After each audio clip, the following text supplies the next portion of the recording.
बिस्मिल्लाहिर्रहमानिर्रहीम। अस्सलाम वालेकुम फर्स्ट ईयर। उम्मीद है आप सब खैरियत से होंगे। जी, तो आज हम अपने नेक्स्ट लेक्चर का आगाज़ करते हैं। आज का हमारा टॉपिक है एलिमेंट्स और एसेंशियल्स ऑफ सोशल ग्रुप्स, मुआशरती ग्रोह के अनासिर और लवाज़मात। आखिर ऐसे कौन से अज्जा हैं, ऐसे कौन से अनासिर हैं जो कि एक ग्रुप के लिए ज़रूरी होते हैं। दो या दो से ज़्यादा अफराद का मौजूद होना। नंबर 2, उन अफराद में बाहमी ताल्लुक़ भी पाया जाता हो। नंबर 3, उसी ताल्लुक़ का बामकसद होना भी ज़रूरी है और वो मकसद मुश्तरक होना भी ज़रूरी है, यानी वो मकसद सारे ग्रुप के लोगों का सेम मकसद हो। मुआशरती ग्रोह की इकसाम। अब हम देखते हैं कि मुआशरती ग्रोह की इकसाम कौन कौन सी हैं। मुआशरती ग्रोह में सबसे पहले आ जाते हैं रस्मी ग्रोह, गैर रस्मी ग्रोह, दाखिली ग्रोह, खारजी ग्रोह, रुकनीती और गैर रुकनीती ग्रोह, इब्तदाई ग्रोह और सानवी ग्रोह।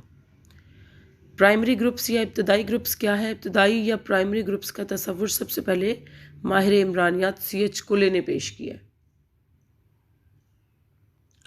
C.H. कुले कहते हैं कि जी ये वो ग्रुप है जिसके अरकान आपस में गहरा ताल्लुक़ रखते हैं, इनमें जज्बाती ताल्लुक़ पाया जाता है, बाहमी मोहब्बत और ख़ुव्वत होती है, एक दूसरे से ताउन होता है, इसके फ़रीक़ैन एक दूसरे के करीब जानते हैं एक दूसरे को और एक दूसरे के राजदान होते हैं और उनमें आपस में कोई फ़र्क या पर्दा नहीं होता। बुनियादी तौर पर इब्तदाई ग्रोह कहलाता है या इब्तदाई बुनियादी ग्रोह कहलाता है। अब आपको ये तमाम खूबियाँ देखने के बाद क्या महसूस होता है कि ये इस ग्रोह में कौन लोग आते हैं? इसमें सबसे पहले ख़ानदान, फैमिली आता है। आप फैमिली में माँ बाप, बहन भाई शामिल है। उसके बाद इसमें करीबी रिश्तेदार आते हैं, बहुत करीबी रिश्तेदार, जैसे फुप्पी, चचा, ताया, मामू, ठीक है। उसके बाद करीबी पड़ोसी, ऐसे पड़ोसी जिनके साथ रहते हुए अरसा गुजर गया हो।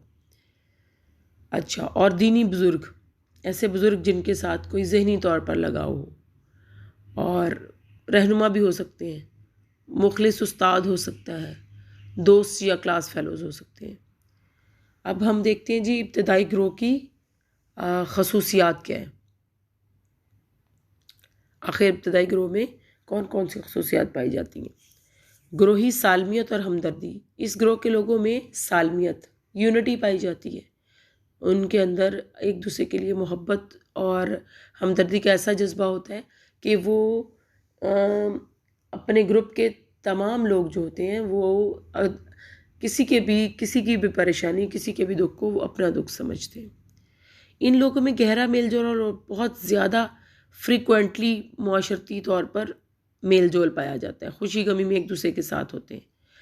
ये ऐसे ग्रुप के अरकात की तादाद कम होती है, थोड़ी होती है, चूँकि ये फॉर्मल ग्रुप नहीं है। फॉर्मल ग्रुप्स जो होते हैं वो बड़े होते हैं, जैसे कि कलीग्स का ग्रुप, जैसे कि क्लास में एक क्लासरूम में बैठकर पढ़ने वाले स्टूडेंट्स का ग्रुप, उनमें करीबी ताल्लुक़ नहीं होता, हमदर्दी मेल जोल सबके साथ नहीं होता, लेकिन ज़्यादा तादाद में होते हैं। यहाँ पे ये कम तादाद में होते हैं कि बुनियादी ग्रुप है, इसमें लोगों के आप ये क्लोज़ रिलेशनशिप में होते हैं। ज़रूरत में तावन, यानी कब किसी भी टाइम ज़रूरत के वक्त ज़रूरत पड़ती है तो ये एक दूसरे के साथ तावन के लिए तैयार रहते हैं। मसाइल के हल की मुश्तरका कोशिशें, किसी को मसला दरपेश होता है तो सब मिलकर उसको हल करने की कोशिश करते हैं। और मुआशरती जो तफ़ाइल है इनमें बहुत ज़्यादा होता है। एक ग्रोह के अफराद अक्सर एक दूसरे से दू बदू मतलब आमने सामने गुफ्तगू करते हैं या अक्सर समाजी राब्ते में भी रहते हैं। इनको एक दूसरे के साथ जो इनके करीबी नाम होते हैं या निक नेम्स होते हैं उनकी भी आगही होती है, उन्हें पता होता है, उनसे भी पुकारा जाता है। सकाफ़ती मामूलात की तरबियत, सोशल नॉर्म्स जो हैं हमारे मुआशरे की, सोशल नॉर्म्स जो हैं वो भी इन लोगों में बहुत गहरी पाई जाती हैं। और शख्सियत की तामीर, ये ग्रोह अपने अरकान की शख्सियत की तामीर करता है, यानी सोशलाइजेशन, तरबियत जो है वो इस ग्रुप की ज़िम्मेदारी है। डेफिनेटली फैमिली जो है वो बुनियादी ग्रुप है। बच्चा जब पैदा होता है तो सबसे पहले ख़ानदान में ही आँख खोलता है, ख़ानदान में वो अपने तमाम ज़रूरियात की तकमील के लिए, उसकी बुनियादी ज़रूरियात की तकमील भी ख़ानदान में होती है। उसका इलाज, मुआवजा, उसकी रिहाइश, खुराक, लिबास, उसकी तफरीह, तालीम व तरबियत, उसकी सिक्योरिटी, ये सब कुछ जो है वो ख़ानदान उसकी ज़िम्मेदारी लेता है। ग्रोही सालमियत, ये ग्रोह अपने अरकान में बाहमी शफ़क़त, मोहब्बत और हमदर्दी के जज्बात पैदा करता है, जिसकी वजह से अरकान अपने ग्रोह के साथ वाबस्ता रहते हैं और इनमें ग्रोही सालमियत कायम रहती है। मुसीबत में इमदाद करना, ये ग्रोह अपने अफराद की बेरोज़गारी या फ़र्ज़ करें बीमारी है या हर तरह की मुसीबत में काम आते हैं। मुआशी तरबियत गाह है, ये ग्रोह अपने अरकान को रोज़गार कमाने के काबिल बनाता है ताकि वो अपनी मुआशी ज़रूरियात में ख़ुद कफ़ील हो सके। अब ख़ानदान की एग्ज़ाम्पल है कि वो अपने अफराद को सबसे पहले अगर एजुकेटेड नहीं है, एजुकेशन नहीं दे पाता तो साथ कोई ना कोई हुनर ज़रूर सिखाता है। अगर हुनर नहीं तो किसी न किसी ज़रूर काम पर उसको इस तरह के काम का बंदोबस्त करके देता है जिससे वो अपना पेट पाल सके।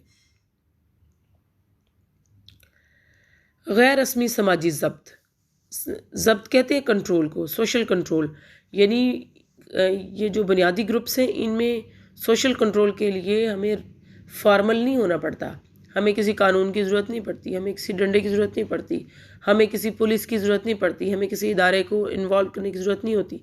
इसमें एक गैर रस्मी तौर पर इनफॉर्मल खुद से ही समझा कर एक सोशल कंट्रोल कायम रखा जाता है। बाहमी कुर्बत और राजदारी, इस ग्रोह के अरकान की तादाद थोड़ी होती है, इनमें कराबत भी होती है और एक दूसरे के लिए राजदारी भी पाई जाती है, यानी इस ग्रोह के लोग एक दूसरे के राजदान भी होते हैं।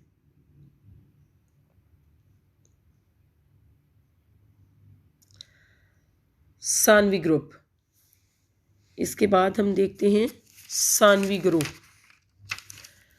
सानवी ग्रोह ये इस्तिलाह मेकओवर ने अपनी किताब सोसाइटी में इस्तेमाल की। ये ग्रोह बुनियादी ग्रोह से मिलता जुलता है और अहमियत के लिहाज से इसके बाद दूसरे नंबर पर आता है, इसलिए इसको सानवी ग्रोह कहा जाता है, क्योंकि इस ग्रुप में लोगों में आपस में तफ़ाइल जो है, रिलेशनशिप जो है, इंटरेक्शन जो है, मेल मिलाप जो है वो बुनियादी ग्रुप की तरह नहीं है, उससे कम है। ठीक है, इसमें इसकी और भी खसूसियात हैं जो हम पढ़ेंगे। पहले हम सानवी ग्रोह की अपनी जो खसूसियात हैं उसको हम देखते हैं। लेकिन इनके तफ़ाइल में इतनी शिद्दत और गहरा ताल्लुक़ नहीं पाया जाता जितना कि इब्तदाई ग्रोह के अरकान में पाया जाता है। अब इसकी चंद तारीफ़ें हैं, हम तारीफ़ें देख लेते हैं। जेफ सोब्स कहते हैं, अगर तफ़ाइल के दौरान ताल्लुकात में अदम तोजही यानी कम तवज्जो पाई जाए, सर्द मोहरी यानी कोल्ड रिलेशनशिप्स हो और सतही जज्बात का इजहार हो तो ऐसा ग्रोह सानवी ग्रोह कहलाता है। हॉर्टन एंड हंट सानवी, अब इसके लिए मैं आपको एक एग्ज़ाम्पल पेश करती हूँ कि आपके सामने एग्ज़ाम्पल एक रखती हूँ कि जैसे आप अपनी मदर या अपने फादर या अपने ग्रैंड पेरेंट्स का हाल पूछते हैं, ठीक है, आप उन्हें पूछते हैं कि आप कैसे हैं, आप खैरियत से, आपकी सेहत कैसी है, अच्छा आपको फ़लाँ मसला था, बीमारी थी, अब आपने कैसे हैं, मेडिसिन लिया आपने कहाँ से चेकअप कराया है, अब आप कैसा महसूस कर रहे हैं और आपको दोबारा कब चेकअप कराना है। तो इट मीन्स ये एक ऐसा मुकालमा है जिसमें आपके जज्बात, बहुत गहरे जज्बात इन्वॉल्व हैं। और दूसरी तरफ आपको कोई क्लास फेलो आपकी मिल जाती है, आप रास्ते में उसे कहते हैं अच्छा क्या हाल है, ठीक है आप, अच्छा, इससे ज़्यादा नहीं। वो भी कहते हैं अगर वो आगे से बीमार भी हों तब भी वो आगे से कहते हैं जी अल्लाह का शुक्र बिल्कुल ठीक है। तो इस रिलेशनशिप में ये एक सेकेंडरी, एक किसी भी क्लास फेलो से हाल पूछना एक सेकेंडरी ग्रुप की एग्ज़ाम्पल है और उनके उसमें एक ये खुदा न खास्ता ये कोई नेगेटिव पहलू नहीं है, ये एक नेचुरल बात है, ये एक नेचुरल सोसाइटल फिनोमेना है कि आप जिनके साथ जितना वक्त गुजारते हैं, कुदरती तौर पर जैसा आपका किसी के साथ ताल्लुक़ है वैसी ही आपकी एफिलिएशन डेवलप होती है उनके साथ।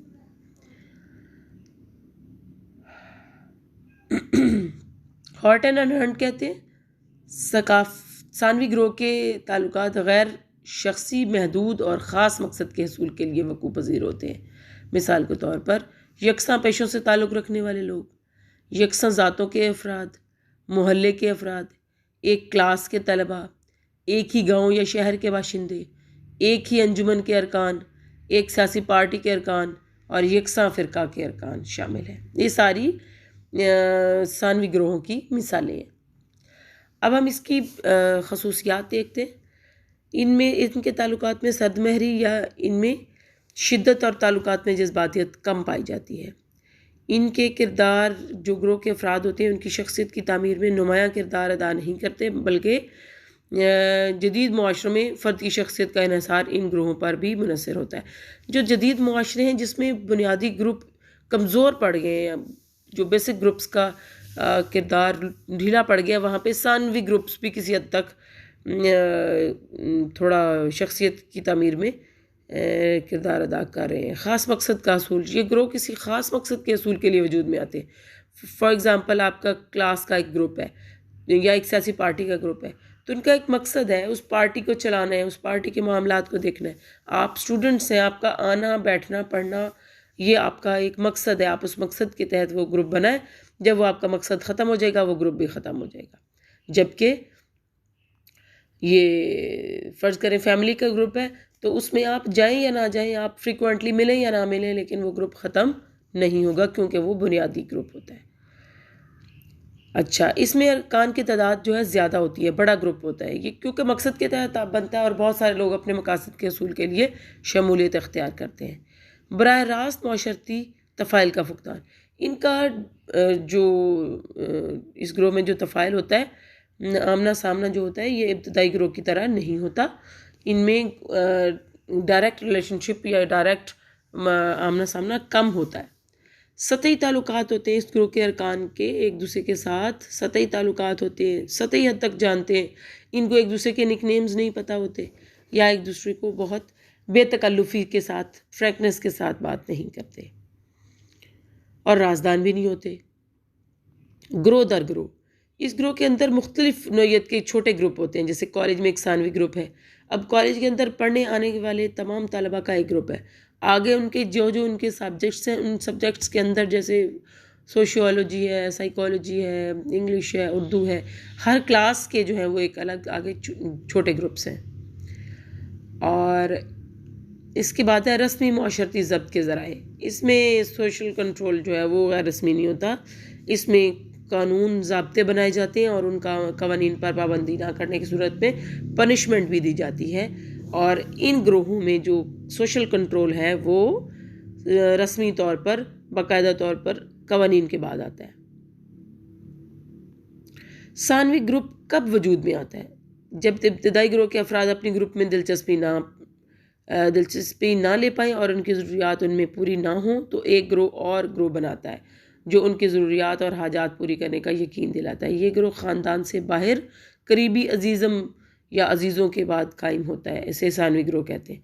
सानवी ग्रुप से एक तरफ तो ये बात दुरुस्त है कि जब बुनियादी ग्रुप्स जो हैं वो उनमें उस तरह के अटेंशन, तवज्जो और उनको वो वाला कोऑपरेशन, वो शेयरिंग नहीं मिलती, तो फिर ये बनते हैं। लेकिन बहुत सारे सानवी ग्रोह जो हैं वो इन वजूहात की बिना पर नहीं बनते। बहुत सारे ग्रुप्स जो हैं वो, अब मिसाल के तौर पर कलीग्स का ग्रुप है, कॉलेज के अंदर तालिबात का ग्रुप है और बड़ा ग्रुप है, सानवी ग्रुप है, उसमें वो अपने ख़ास मकसद तालीम हासिल करने के मकसद के तहत आए हैं। उसमें खुदा न खास्ता बुनियादी ग्रुप ने अपना रोल प्ले करना नहीं छोड़ दिया, बल्कि बुनियादी ग्रुप भी अपनी जगह मौजूद है। यहाँ पे ये ग्रुप अपनी नौइयत के हिसाब से अलग से बना है और जैसे ये मकसद पूरा होगा लोग दोबारा वापस अपने बुनियादी ग्रुप्स में चले जाएंगे। जी, अब हम देखते हैं इब्तदाई और सानवी ग्रुप का तकाबली जायज़ा या इनका जो कंपैरिजन है वो हम देखते हैं। इब्तदाई ग्रुप जो है ये इसके अरकान की तादाद कम होती है, छोटा ग्रुप होता है। सानवी ग्रुप के अफराद ज़्यादा होते हैं, ये बड़ा ग्रुप होता है। तफ़ाइल लंबे अरसे तक, तफ़ाइल इंटरेक्शन को कहते हैं, मेल जोल को, ठीक है। बुनियादी ग्रुप में तफ़ाइल ज़्यादा लंबे अरसे के लिए होता है और ज़्यादा होता है, फ्रीक्वेंट होता है। और सानवी ग्रुप में तफ़ाइल कम होता है, फ्रीक्वेंट नहीं होता और बहुत ज़्यादा मेल जोल नहीं होता और आर्जी होता है। कराबत बुनियादी ग्रुप में ज़्यादा होती है, राजदारी भी होती है, जबकि इसमें कराबत या करीबी रिलेशनशिप नहीं होता। और तफ़ाइल के दौरान एक दूसरे के साथ आमने सामने रहते हैं। बुनियादी ग्रुप में तफ़ाइल में या मेल मिलाप में आमना सामना होता है इनका, क्योंकि ये फैमिली के लोग हैं, क्योंकि ये रिश्तेदार हैं। जबकि जो सानवी ग्रुप है, सानवी ग्रुप तो एक इंटरनेट पे 2 दोस्तों का या 4 दोस्तों का जो ग्रुप है वो भी एक ग्रुप है, तो उसमें आमना सामना होना ज़रूरी नहीं है। जज्बातियत, बुनियादी ग्रुप में आपस में गहरे जज्बाती ताल्लुकात पाए जाते हैं, जबकि सानवी ग्रुप में जज्बाती तौर पर ताल्लुकात नहीं होता, इसमें सतही ताल्लुकात होते हैं। ताउन जो है वो बहुत ज़्यादा बुनियादी ग्रुप में होता है और रस्मी ग्रुप में कम होता है लेकिन कम होता है। और बुनियादी ग्रुप की मिसालों में ख़ानदान के करीबी अफराद हैं, ख़ानदान के अफराद हैं, करीबी दोस्त हैं और साथी हैं। और सानवी ग्रुप की एग्जांपल्स में एक साथ काम करने वाले, जैसे मैंने आपको बताया, किसी दफ्तर में काम करने वाले लोग या सियासी पार्टी के अफराद वगैरह शामिल हैं। जी तो फर्स्ट ईयर आज का आपका लेक्चर ख़त्म हुआ। आपका लेक्चर अब उर्दू में होता है। आप लोगों की फरमाइश के सामने रखते हुए मैंने अब दोबारा नई बुक शॉप से मंगवाई है ताकि आप लोगों को समझ आ सके। आपके मसाइल हल हो गए। अब आप पढ़िए, याद कीजिए, लेक्चर की तैयारी कीजिए और दुआ में याद रखिए। ओके, अल्लाह हाफिज़।